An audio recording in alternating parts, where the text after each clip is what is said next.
vamos a demostrar que no importa qué poderoso puede ser una institución o una cadena de noticias, cuando no se hacen los trabajos bien hechos,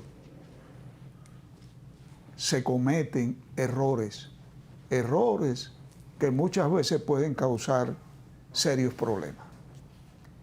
Y nos referimos a la poderosa cadena que cubre el mundo entero, que está presente en todas las guerras, en todos los conflictos, en las situaciones más engorrosas.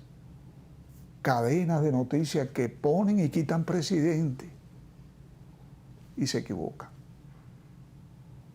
Para eso estamos hoy aquí, para hablar de un tema que nos concierne a todos.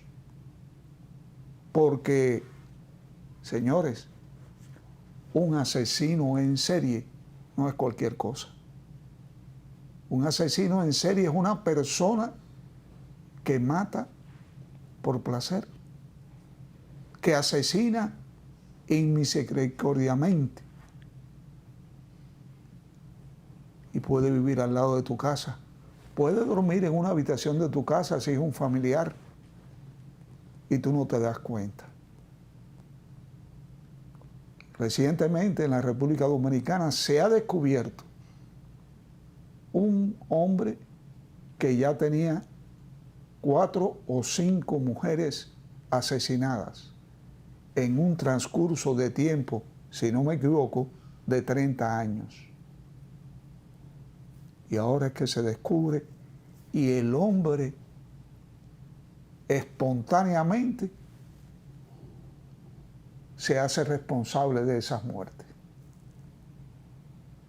Y sale esta cadena de noticias con la cual yo no simpatizo por razones obvias y da una definición errónea de un diagnóstico hecho apresuradamente y que no se sabe cuáles son las consecuencias. Pero claro, para hablar de esto no podríamos nosotros venir aquí solos.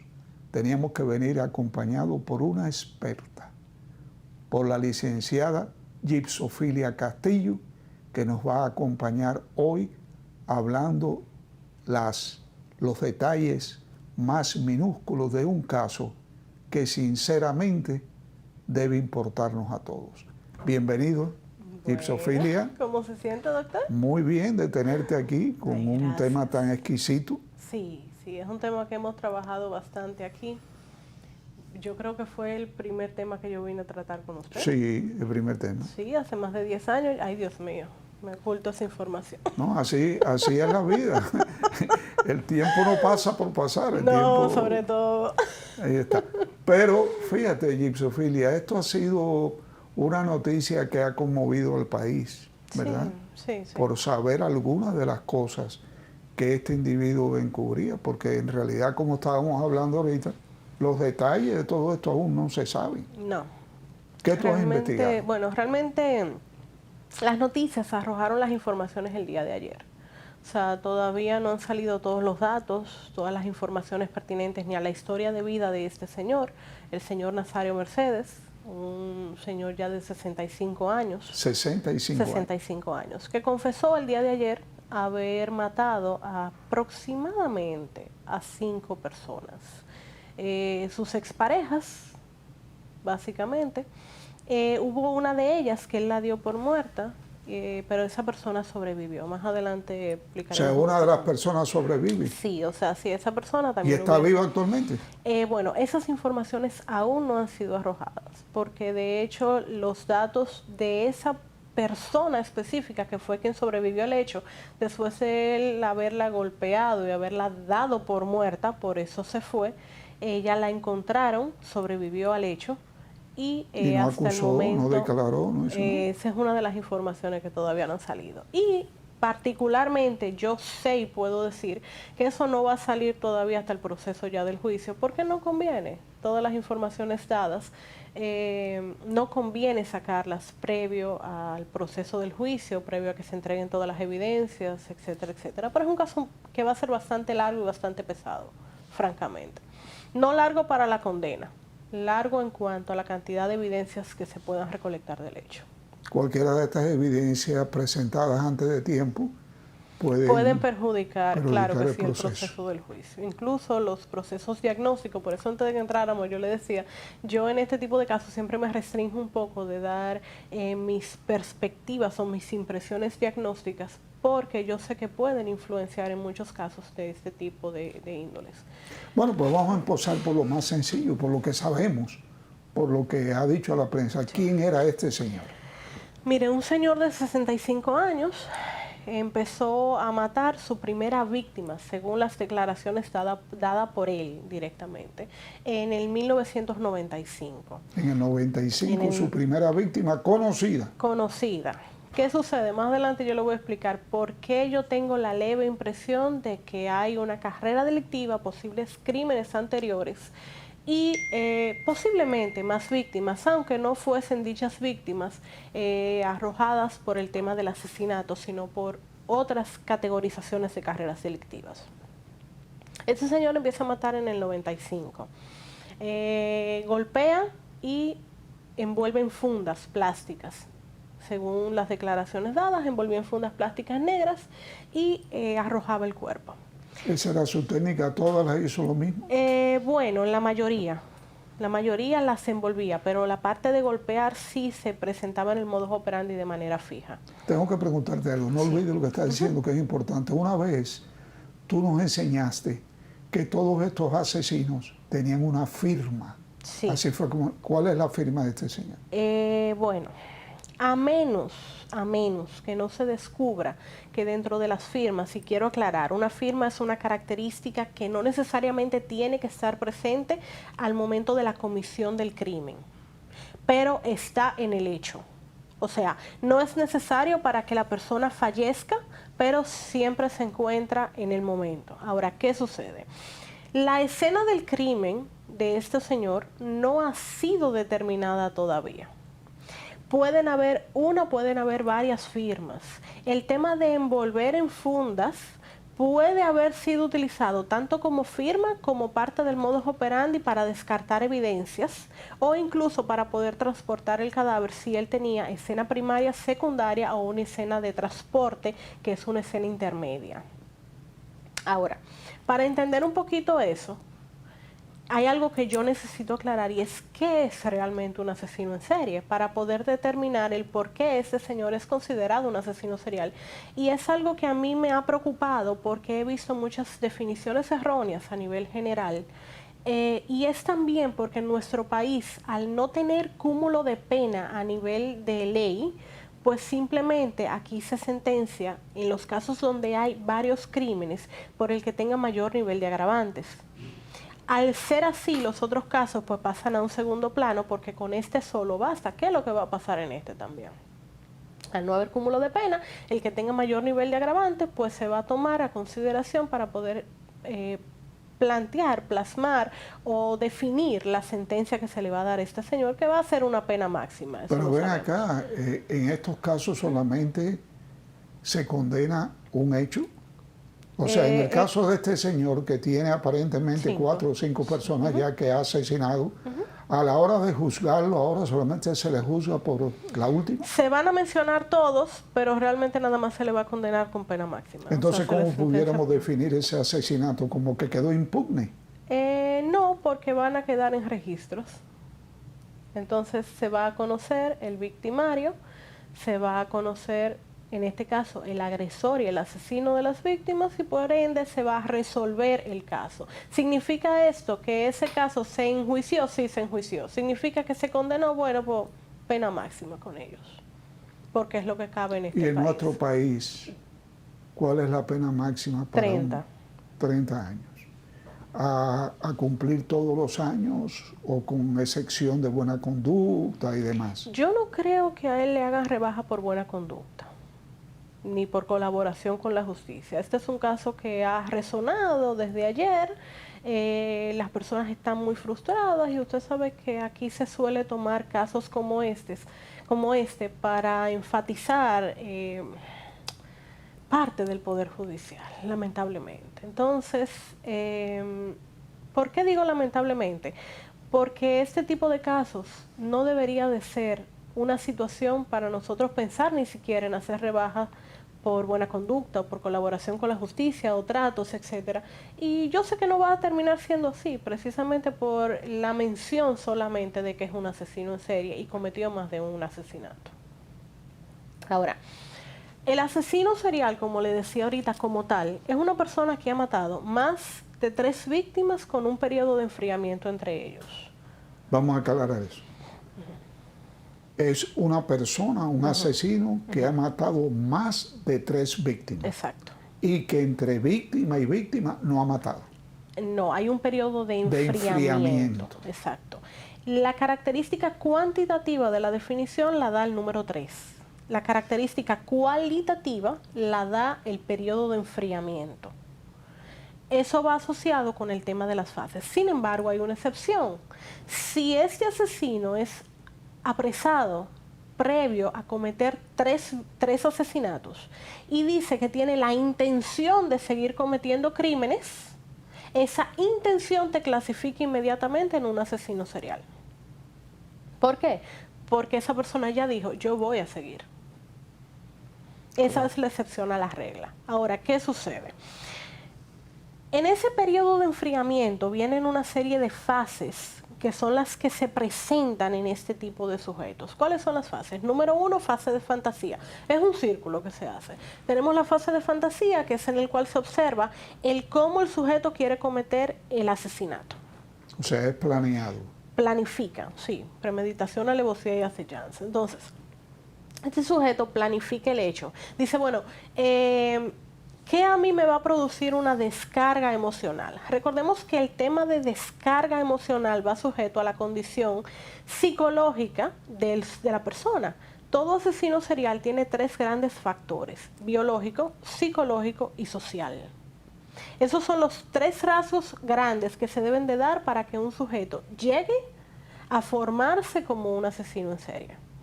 Entonces, la parte de la descarga emocional en la fase de fantasía, en la primera fase de fantasía.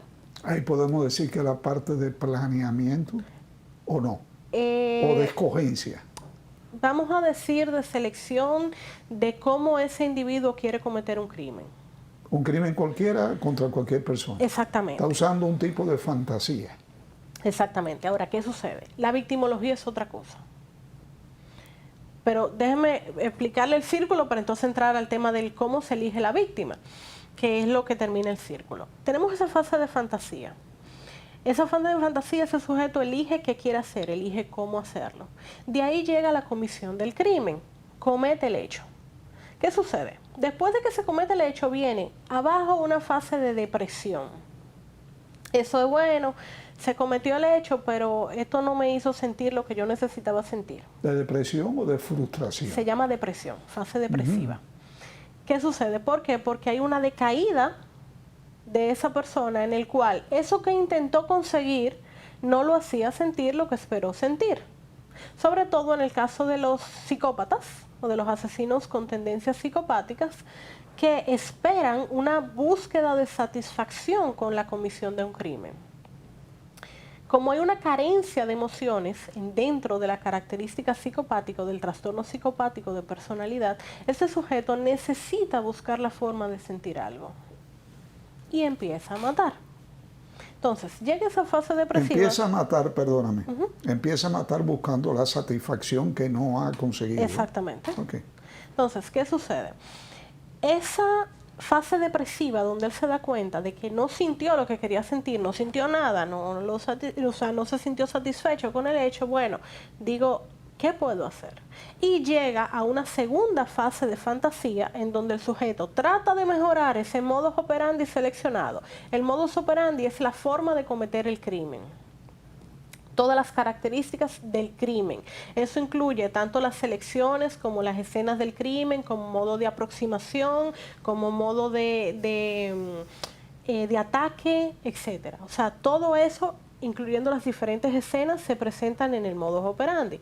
¿Qué sucede? En esa segunda fase de fantasía, este sujeto selecciona cómo mejorar y cómo puede llegar a sentir a través de una modificación, quizás del modus operandi, que le haga tener sentimientos o sensaciones que él quiere encontrar.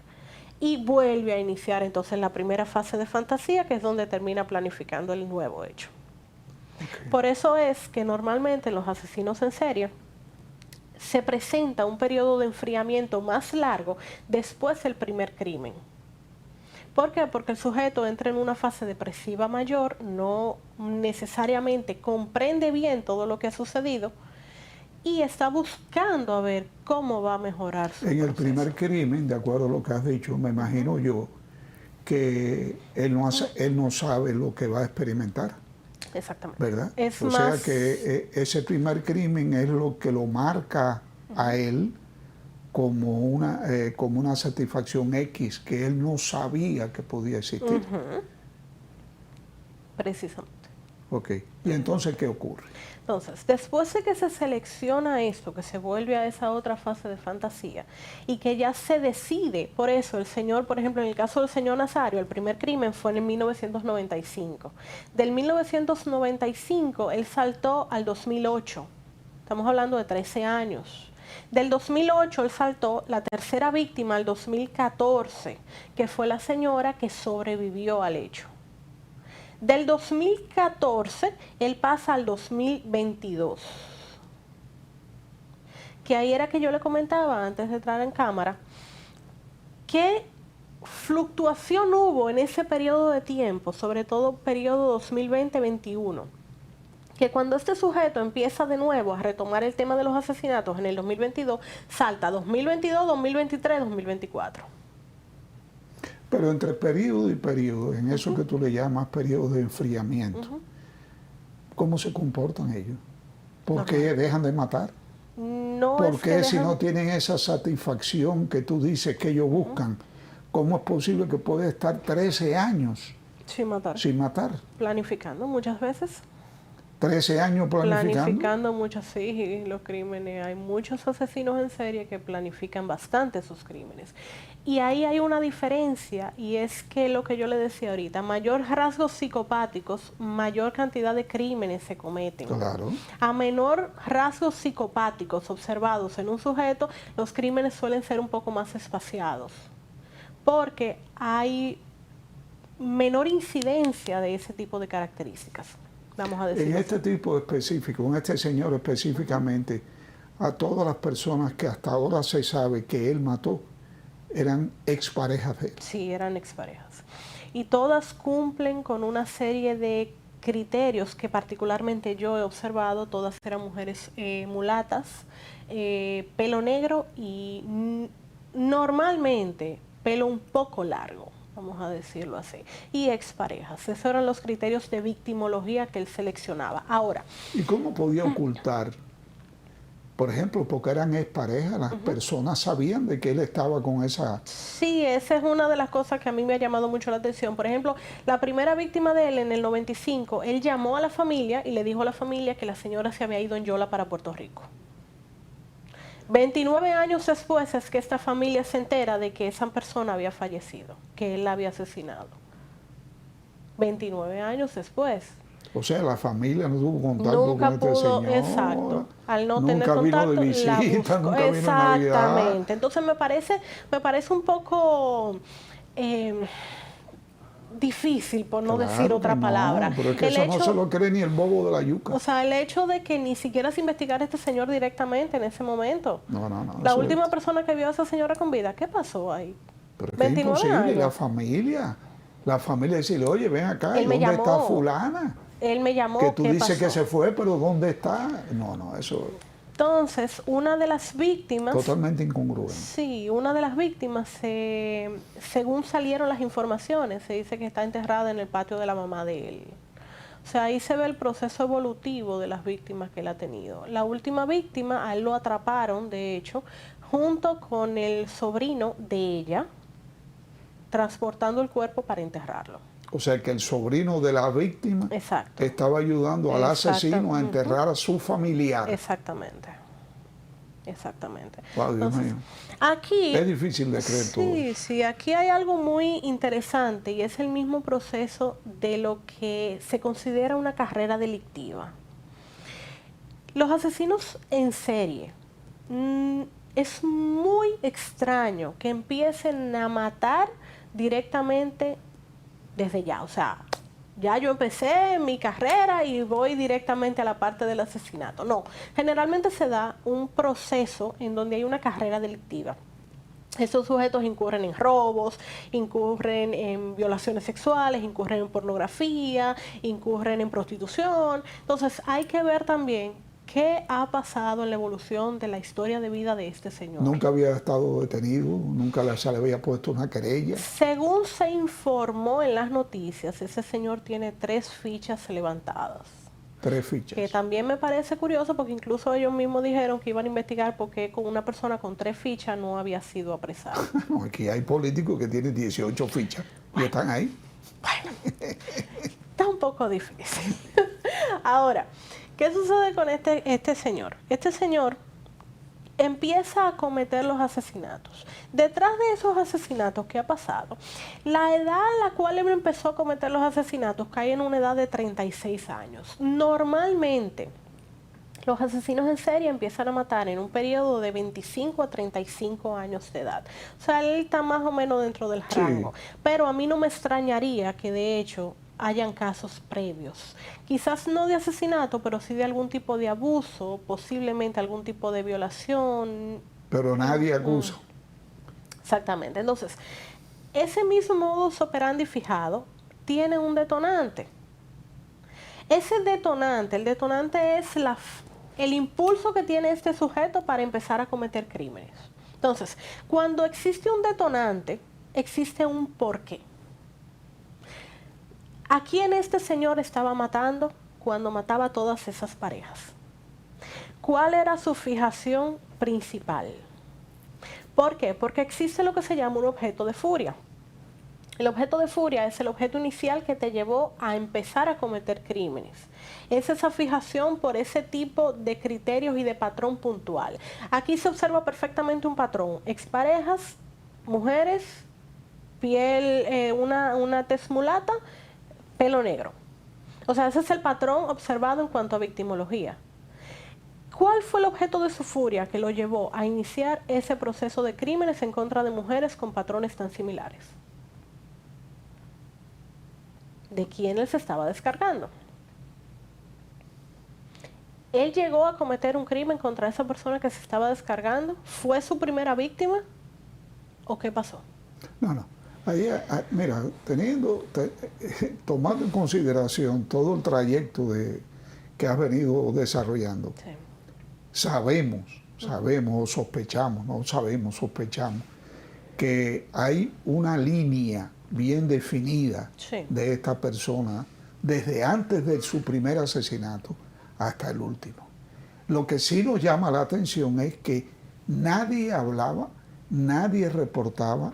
Tiene 3 fichas en la fiscalía y nadie lo busca. O sea, es como meter una cosa en un cajón y un día sí, alguien revisa, pero mira, el señor del que están hablando, mira, tenía una ficha aquí. Sí. O sea, que eso es algo que es difícil, pero muy difícil de creer. Sí, de creer realmente. Vamos a tener que ir a unos comerciales. Perfecto. No le hemos dicho todavía a nuestra audiencia por qué CNN se equivocó. Pero cuando regresemos lo vamos a mencionar.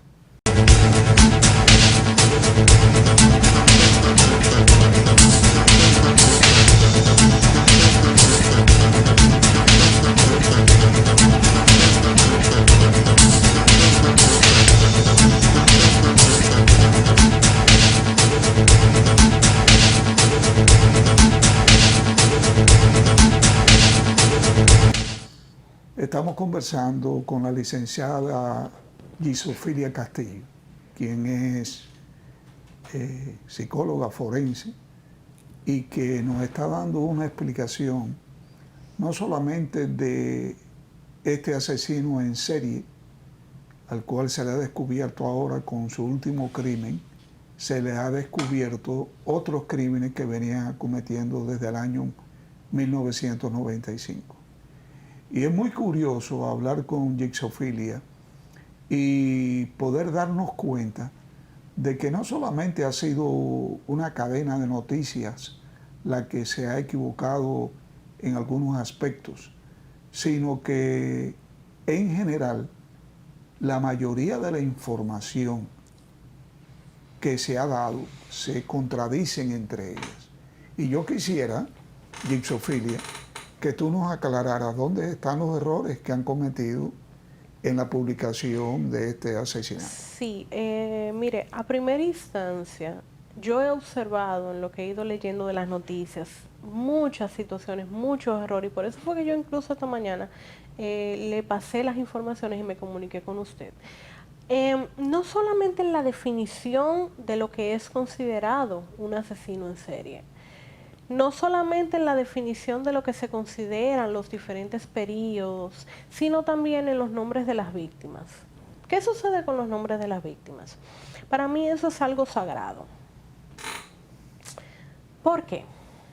Cuando se tiene enfrente a un asesino serial, no solamente se tiene a una persona que cometió un crimen, se tiene una cantidad de víctimas, una cantidad de personas que ya no están porque este sujeto se involucró, porque este sujeto tomó la decisión por sobre esa persona simplemente de arrancarle la vida. Entonces, yo considero muy difícil la situación de poder entender cómo no podemos confirmar los nombres, confirmar los datos de las diferentes víctimas, porque son personas que merecen respeto.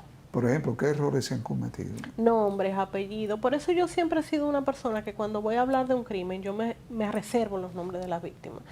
Yo no sé si usted se da cuenta que yo normalmente no hablo de los nombres de las víctimas.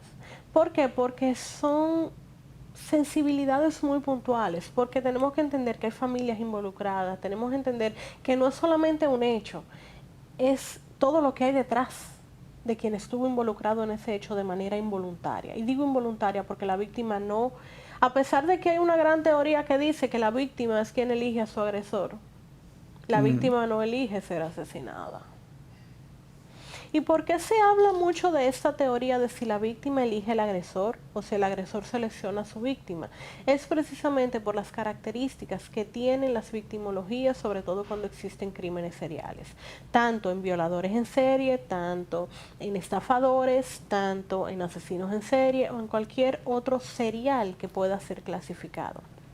Entonces, estos son errores que nosotros debemos de tomar en cuenta a la hora de hacer cualquier tipo de publicación, cualquier tipo de grabación, cualquier tipo de video, porque son datos que pueden afectar ciertas situaciones, incluso pueden afectar personas que leen los nombres y se confunden. Sí, claro. Se confunden y salen a investigar, pero ven acá, yo conozco una persona con ese nombre, le pasó algo y empiezan todo el mundo desesperado. Independientemente del nombre y de la familia, yo te quiero preguntar, ¿está bien descrito el hecho de que es un asesino en serie o no? Sí, sí, sí, por la cantidad de víctimas sí, él cumple los criterios. Pero creo que se ha publicado en algunos medios de que, de acuerdo a tu criterio también, no cumple. Sí, sí, sí. De hecho, los medios lo que han hecho mucho auge del tema de que asesinos seriales en República Dominicana como si fuera el primero. Y a mí eso me ha dado mucha risa, señores. Nosotros simplemente no tenemos cúmulo de pena. No se suele mencionar. Es una de las pocas situaciones en donde se ha encontrado que una persona voluntariamente, vamos a decirlo así, confiesa haber cometido una cantidad de crímenes específicos. Poco inteligente de su parte, francamente. Bueno, pero recuérdate que antes de que comenzara el programa estábamos mirando la foto. Sí.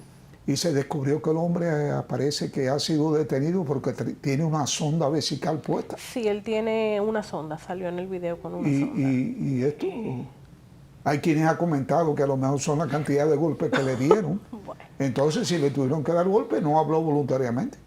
Bueno, vamos a decir que confesó voluntariamente porque él terminó dando los datos del hecho. Por eso hablamos de que voluntariamente confesó. Ahora, lo que pasó detrás de esa confesión, eso es otra cosa. Ahí no lo sabemos, francamente. Ahora, o es un hombre enfermo, un hombre con puede alguna... ser que él padezca cierta condición, hayan tenido que ponerle una sonda, tenga que movilizarse con dicha sonda. O sea, eso es muy subjetivo a lo que haya ocurrido en su historia de vida o durante el hecho. Eso hasta que no salgan las informaciones, y tampoco creo que salgan esas informaciones a menos que no sea una enfermedad renal o algo Oí así. también a alguien comentar que la descripción para tú llamarlo asesino en serie tiene que cumplir, y hablaste de eso también aquí, tiene que cumplir con un criterio de enfriamiento. Sí, sí. Y que ese criterio de enfriamiento tenía que ser una cantidad determinada por un tiempo X. No. A ver, ¿cómo es? Ese fue uno de los errores que yo sí vi que se cometió en diferentes medios de comunicación. ¿Qué sucede? El periodo de enfriamiento no tiene un tiempo específico. El periodo de enfriamiento pueden ser 2 días, como pueden ser horas, como pueden ser años. Hay asesinos seriales que han salido a matar 2 y 3 víctimas el mismo día. Y su periodo de enfriamiento fue más corto, simplemente. ¿Dónde está la diferencia? En que después de esos crímenes siguió cometiendo más crímenes, que es lo que lo diferencia de un asesino itinerante, del cual también hemos hablado aquí, por ejemplo. No es una persona que sin periodo de enfriamiento cometió varios crímenes, sino que dejó una brecha de tiempo entre ellos y después siguió cometiendo crímenes. Esa es la diferencia, lo que lo separa, las dos clasificaciones. Entonces es importante que esto se cumpla para poderlo catalogar. Eso es básicamente la característica cuantitativa de este tipo de crímenes. Si esa característica no se da, no hay clasificación en asesino serial, porque entraría en lo que sería, por ejemplo, un spree killer o un itinerante o un asesino en masa. Depende de la clasificación, por ejemplo. Tú sabes que después de un programa que hicimos aquí contigo, no recuerdo exactamente cuál era el caso, yo viajé a Estados Unidos y me vi de compra en un mall. Ah, sí, usted me dijo. ¿Verdad? Y me di cuenta que todo lo que habíamos hablado aquí yo no lo estaba cumpliendo. O sea que si hubiera aparecido ya un asesino, un street killer, ¿no? Que es como se llama, yo hubiera sido una de las víctimas. Entonces me senté en un lugar a comer y ahí fue donde me acordé, no estoy en el lugar apropiado, déjame moverme. Entonces, basado en eso que me ocurrió a mí, ¿verdad? Yo quisiera que tú nos aclararas cómo una persona que comparte una vida matrimonial o de noviazgo, de amistad, lo que sea, pudiera sospechar que está frente a una persona, vamos a poner problemática. Mire, en el caso específico de los asesinos. De un asesino serial. De un asesino en serie. Es difícil. No me diga eso, chico. Es difícil, realmente. Mire qué sucede. Hay una gran brecha de separación entre lo que define un asesino serial con un trastorno versus otro. Por ejemplo, no es lo mismo un asesino serial. Los dos grandes rasgos son psicópata y esquizofrénico. Esos son los dos grandes rasgos y sabemos que son completamente diferentes. Entonces, ¿qué sucede? Los esquizofrénicos, eso es un punto aparte, de hecho son la minoría. Un 90% de los asesinos seriales cumplen características psicopáticas. Y algo muy interesante, antes de que se me olvide porque yo voy borrando, es la característica física de este señor. Si observamos, por ejemplo, la fotografía de él, hace muchos años, dentro de todas las teorías que se han lanzado en relación a la parte física de estos sujetos, hay una definición del hombroso que engloba lo que es un delincuente loco moral. Estos suelen ser sujetos que físicamente presentan una cabeza o de un tamaño normal o un poco mayor a lo normal, presentan una mandíbula un poco salida, un poco más amplia de lo normal, que si se observa la foto también se le nota, y suele estar vinculado con personas inteligentes, personas egocéntricas, personas vanidosas. Si vemos la foto que le acaban de poner en pantalla, observamos el tema de la mandíbula salida y el tema de la forma de la cabeza de este señor. Normalmente suelen ser egoístas, suelen ser vanidosos, suelen ser sumamente inteligentes y desorganizados. La desorganización se observa mucho en los crímenes que él cometió por las características del modus operandi. O sea, él abandonaba los cuerpos en su mayoría. Sin embargo, aún con la desorganización que este sujeto tenía, duraron 30 años para agarrarlo. No solamente. O sea, la inteligencia... No solamente, estuvo 13 años Exactamente. entre el primer crimen y el segundo. Sí. Y vivió, tuvo pareja, sabrá Dios si tiene hijos, Sí. dónde trabajó. No se sabe absolutamente nada de eso. No han sacado las informaciones de su historia. Y debiera darse un tipo de conferencia, Sí. como dicen los gringos, magistral, con un caso como este. Porque no es solamente la noticia, no es saber de que una persona que tú conocías o que compartía contigo era un asesino en serie, sino el poder tú darte cuenta que puedes estar frente a alguien con características similares y estar atento, que es lo que no se hace aquí. Aquí se habla del hecho, pero no se instruye, ¿entiendes? Y es lo que tú decías hace un momento. Seguro que tenemos cientos de estos asesinos sí, aquí hay muchos. Lo que pasa no es se que han aquí, descubierto. no, y que aquí no se clasifican. Por ejemplo, mire, el mismo tema del sicariato. O sea, aquí hay sicarios que salen y cometen sus crímenes fuera del proceso de pago y simplemente siguen en el mismo círculo vicioso. ¿Por qué? Por descarga emocional, por motivaciones, por lo que sea. Ahora tú sabes lo que va a pasar. Sí. Lo van a empezar a juzgar como que es un enfermo mental. Va a ser difícil, pero lo van a intentar. Claro, no digo que no lo vayan a intentar. Aquí sí. es el Fantasy Island, Sí, aquí todo puede ocurrir. Todo el mundo aquí quiere meterlo a una persona y no con lo algún dudes tipo que de lo veas con un grillete allá afuera, ¿tú entiendes? Y sigue matando gente. Sí, porque es así, porque es un hombre que de cierta manera tuvo la lucidez. La sagacidad Sí, también. de poder esconder sus crímenes. Y eran 5 que se sepan. Que se sepan, Que se que sepan, él entonces, confesó. que yo estoy casi completamente seguro que tiene que haber más hechos. Hay una carrera delictiva ahí atrás que todavía no ha salido. ¿Y qué mensaje tenemos para la población, Jaycee? ¿Por qué tú no te puedes ir de aquí y dejarnos así, con un asesino en serie así, y diciéndonos que hay cientos allá afuera? Imagínate, la población se va a asustar.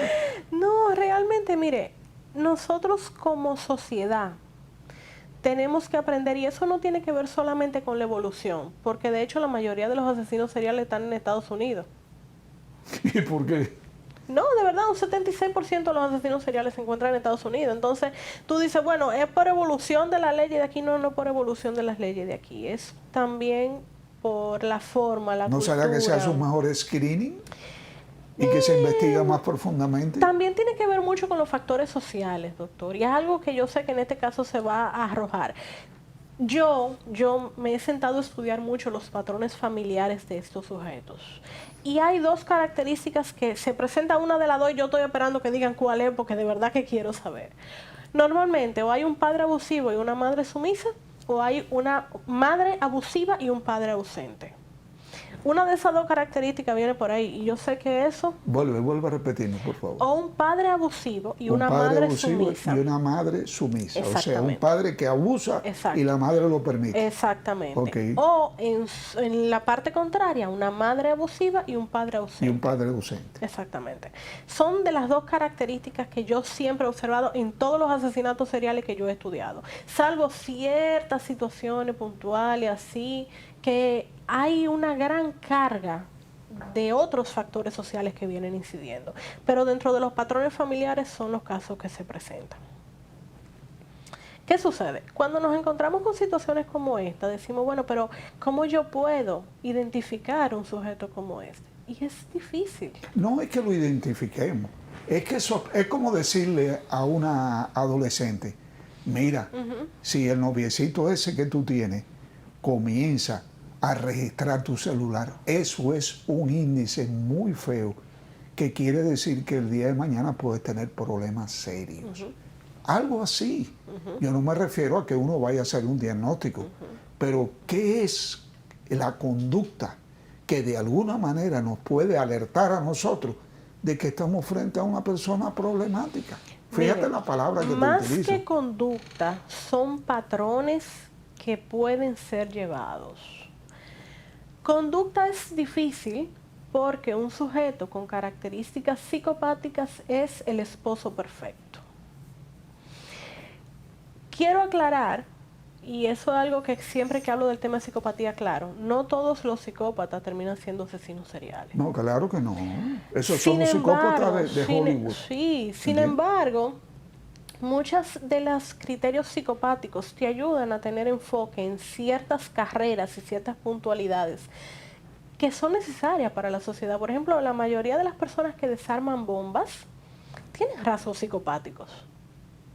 Hay muchos casos de cirujanos que se han observado con rasgos psicopáticos, Sí. políticos que se han observado con rasgos psicopáticos. ¿Por qué? Por la facilidad que ellos tienen de toma de decisiones centradas en lo que hay que hacer y aún no hay que hacer. Y ahí viene lo que tanto hemos hablado, empatía caliente o empatía fría, dilemas morales. Entonces, ¿por qué hablo de que es difícil identificar rasgos conductuales más que rasgos de acciones que ellos tomen? ¿Por qué? Porque las acciones son las que te delimitan que algo raro está pasando. Una esposa que vea que ese sujeto de repente sale y mientras más frecuencia, pues más podemos notarlo. Un sujeto que haya durado 13 años sin matar es muy difícil que se den cuenta. A menos que en algún momento pues te dé algún indicador, te diga algo, conversó contigo de algo que te pareció extraño, algo puntual así. Sin embargo, a mayor frecuencia, por ejemplo, las salidas injustificadas, salidas que... Y no es que vamos a seguir a la pareja que se tienen, porque entonces no vamos a terminar claro, nunca. Claro. Pero ese tipo de hechos que tú dices, bueno, pero esto no me cuadra, ¿qué está pasando aquí? ¿Por qué? Porque en la parte conductual, sobre todo lo que tienen condiciones psicopáticas, son la pareja perfecta. Son parejas centradas. Bueno, ese es el caso de un psicópata tranquilo. Sí. ¿Entiendes? Porque hay Sí. psicópatas que... primeramente los psicópatas, si vamos a hablar ya en ese término, ¿verdad? Son los mejores actores. Sí. Son los mentirosos más preciosos. Son la gente más encantadora cuando le da la gana. Exactamente. Cuando le da la gana, cuando te quiere conquistar, cuando te quiere manipular. Son manipuladores por excelencia. Sí. ¿Tú entiendes? Pero llega un momento en que tanta abundancia de bondad y de amor y de Eso cariño... está sospechoso. Ahí está. Tanto amor no me cuadra. No es verdad, no es verdad. Entonces esas son una de las características, por ejemplo, que tú pudieras decir de que mantengan los ojos abiertos. Mantén los ojos abiertos. No justificable, en todo momento evalúa la conducta. Son sujetos que normalmente guardan también algún recuerdo, algo de las escenas del crimen. Suelen guardarlo. ¿Por qué? Porque eso es parte de lo que ellos conservan dentro de sus firmas.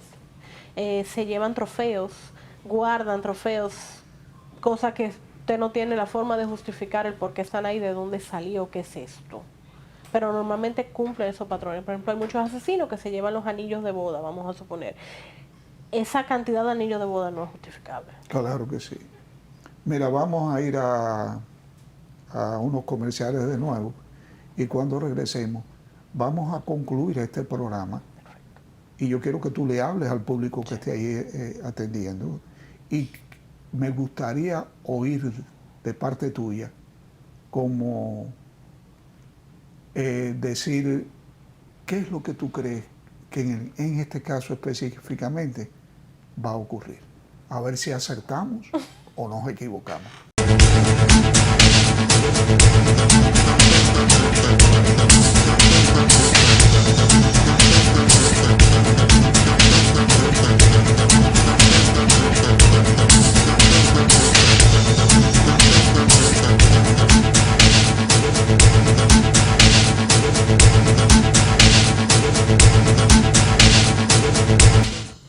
Bien, queridos amigos, vamos a la parte final de nuestro programa.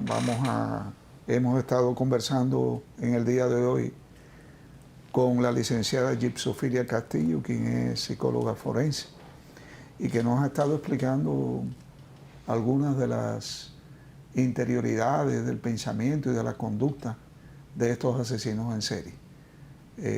Para esta parte final del programa, Gypsofilia, yo quisiera que tú nos dieras un consejo a todos, a este público que te ve, a los amigos que están siguiendo nuestro programa y demás, de qué debemos cuidar en nuestros hijos, qué debemos cuidar en nuestras parejas, que pueda llevarnos equivocadamente a estar en contacto con una de estas personas sin saber lo que son realmente? Mira, aquí hay dos cosas. Y algo que yo venía pensando mucho esta mañana es el tema de la crianza. No la crianza para quien fue víctima de un asesino serial, sino para la crianza de los asesinos seriales. Evitar que ese tipo de situaciones suceda va muy de la mano con esos factores sociales que les mencionaba ahorita. Ahí entra todo lo que tiene que ver con sociedad, religión, costumbres, actitudes de los niños, estilo de crianza de los padres, ahí viene todo, legados familiares. Entonces, hay veces en que nosotros tenemos que enfatizar y entender que la infancia de un niño es quien determina quién va a ser ese niño en un futuro. Y muchas veces, por nosotros sacar ese tiempecito, por nosotros tratar de ayudar a nuestros hijos, es que nosotros podemos quizás en un futuro llegar a salvar muchas vidas. ¿Por qué? Porque precisamente por el hecho de que no todo psicópata, por ejemplo, es un asesino en serie, así como no toda persona que padezca esquizofrenia tiene que terminar siendo un asesino en serie o una asesina serial, porque hay mujeres también asesinas seriales. Hola. Precisamente la parte de la crianza, ese apoyo, esa ayuda, ese esquema familiar que pauta más que nada la familia y la escuela, es primordial para que ese tipo de acciones no continúen sucediendo. Y es una de las razones por la cual en Estados Unidos es la cuna madre de los asesinos seriales. Precisamente porque muchas veces no se cuenta con el tiempo suficiente, muchas veces los padres no saben qué hacer con los hijos, muchas veces es difícil para los padres llevar a una atención constante a los niños, muchas veces se detectan pero no se le pone asunto, como hemos visto en muchos de los casos de los asesinos itinerantes, por ejemplo. Se detectan situaciones pero simplemente se siguen protocolos y no se ayuda un poco más de esto. Entonces, ahí vienen esa serie de situaciones que nosotros debemos de prestarle atención, ayudar a esos niños para que en un futuro quizás podamos estar salvando una cantidad de vidas innumerables. Muy interesante, muy interesante. Nosotros hemos llegado al final del programa, Gypsy, y queremos que usted, que ha estado escuchando el programa de hoy, se haga una reflexión profunda en cómo usted está criando a sus hijos, qué tiempo le está dedicando a sus hijos y cómo se está conduciendo usted en la relación con su pareja. Esto pudiera ayudarnos a buscar ayuda, porque para eso están los profesionales de la salud mental. Gracias por estar aquí con nosotros. Muchísimas gracias. Y esperamos verte prontamente. Claro que sí.